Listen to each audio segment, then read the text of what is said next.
Hello दोस्तों, आज मैं क्लास 10th का कुछ VBA क्वेश्चन लेकर आया हूँ जिनमें से बार बार पूछे जाने वाला क्वेश्चन है। एक उनमें से है कि पहला कि सिद्ध करे कि 5 + √3 एक अपरिमेय संख्या है। ठीक है, 5 + √3 एक अपरिमेय संख्या है, इसको प्रूव करना है। सबसे पहले देखिए, जितना जो लिखा हुआ है ना, जैसे 5 + √3 लिखा हुआ एक अपरिमेय संख्या है, तो इसको मानेंगे इसका ऑपोजिट। अपरिमेय संख्या प्रूव करने बोला तो इसको मानेंगे परिमेय संख्या। ठीक है, यहाँ पे 5 + √3 की जगह आपको दे देगा क्वेश्चन की आप सिद्ध करें कि 2 + √2 ऐसे भी दे सकता है, या फिर 3 + √3 - √3 ऐसे बहुत सारा क्वेश्चन दे सकता है। लेकिन ये सब का सब जितना इस टाइप से जितना भी पूछेगा ना, तो सभी का एक ही रूल है। ठीक है, तो सबसे पहले इसको सॉल्यूशन करेंगे।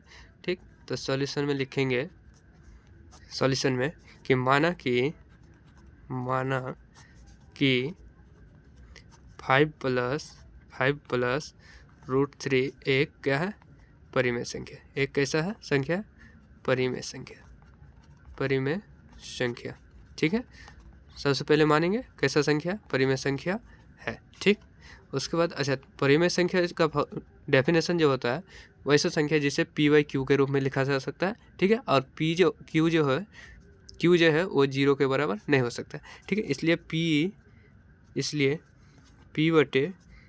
= 5 + कितना, √3। जहाँ यहाँ लिख लेना है साइड में कि जहाँ p तथा q एक पूर्णांक है।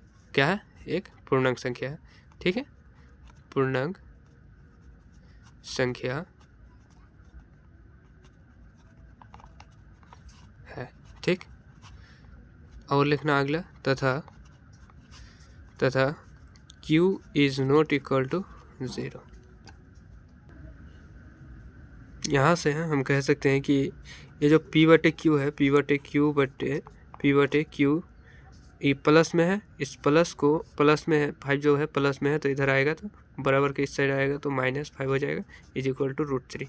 ठीक है, और यहाँ से हम इसको कह सकते हैं, इतना जो है इसको हम परिमेय संख्या कह सकते हैं। और ये आप लोग जानते हैं कि वो अपरिमेय संख्या, क्योंकि जितना भी वैसा संख्या जिसे रूट के अंदर से अगर बाहर नहीं निकलता है उसे अपरिमेय संख्या कहते हैं, और रूट से जो पूरा बाहर निकल जाता है उसे परिमेय संख्या कहते हैं। तो हम कह सकते हैं इतना जो है कैसा संख्या, परिमेय संख्या। कैसा, परिमेय संख्या। ठीक, और ये कह सकते हैं ये जो √3 है, √3 को हम कह सकते हैं अपरिमेय संख्या। कैसा संख्या, अपरिमेय संख्या। ठीक है, अपरिमेय संख्या। तो हम कह सकते हैं यहाँ पे परिमेय संख्या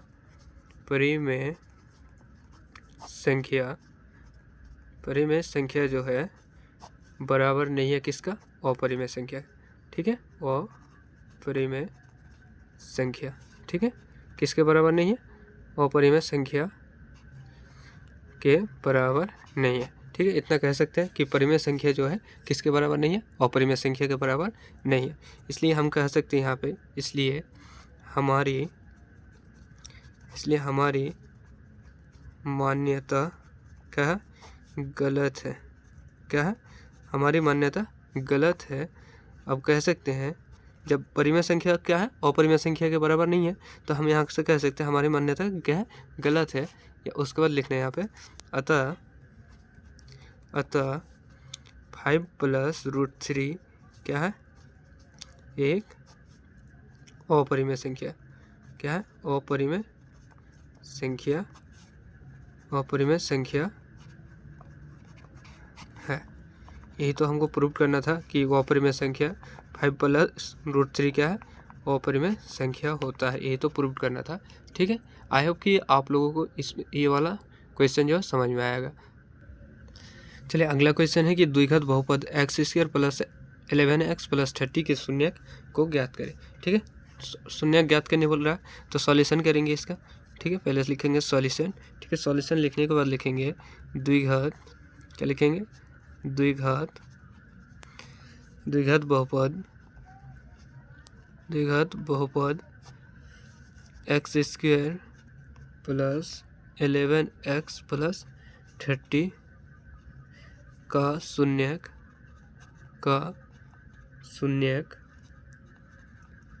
है तो ठीक है, इसका शून्यक है तो x square plus 11x plus 30 का शून्यक है तो। अच्छा, यहाँ से सबसे पहले क्या करेंगे हम, ये जो एक्स स्क्वायर वाला है ना, एक्स स्क्वायर को कांस्टेंट टर्म जो अचर राशि होता है ना, इसके साथ पहले गुना करके चेक करेंगे। ठीक है, यहाँ पे हम रफ करके बताते हैं। ठीक है, तो सबसे पहले एक्स स्क्वायर को 30 से गुना करेंगे तो कितना हो जाएगा 30x स्क्वायर। ठीक है, इसको गुना करके उसका एलसीएम लेने के बाद, इसका जो 30 है इसका एलसीएम लेने के बाद ये बीज वाला पुराना है, जोड़ के या घटा के क्या करना है, बीज वाला पुराना है। तो 30 का अगर एलसीएम लेंगे तो कितना हो जाएगा, 2 से देंगे पहले कितना 15, फिर 3 से देंगे 5। ठीक है, तो ये बीज वाला क्या करना है, पुराना है, जोड़ के हो या घटा के हो, बीज वाला पुराना। तो अगर हम 3 दूनी 6 करते हैं, 6 और 5 कितना हो जाता 11, तो ये यहाँ से डायरेक्ट पुर जाता है। तो यहाँ से क्या करेंगे कि x square plus 5x plus 6x plus 30 is equal to क्या करेंगे 0 करेंगे। ठीक है, यहाँ से x कॉमन आ जाएगा और यहाँ पे बचा कितना x, इसके पास x बचा, x प्लस 5 पहले आ गया, उसके बाद यहाँ से प्लस है तो प्लस लेंगे और 6 क्या करेंगे फिर से कॉमन लेंगे, तो 6 कॉमन लेंगे तो x प्लस यहाँ पे कितना आ जाएगा 5 इज इक्वल टू 0।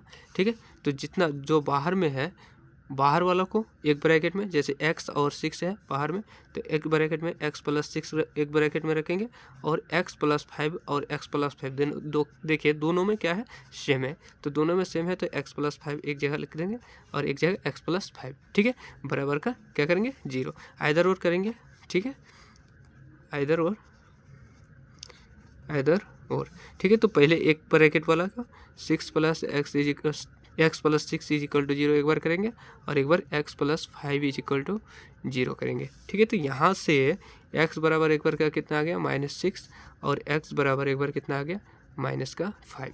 ठीक है, यहाँ से हम लिख सकते हैं कि अतः शून्यक बराबर क्या, अतः शून्यक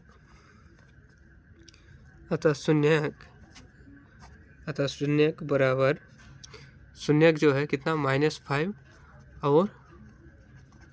और -6। ठीक, शून्य कितना हो गया -5 और -6। आई होप कि आप लोगों को इस वीडियो में बहुत कुछ सीखने को मिला और जल्द ही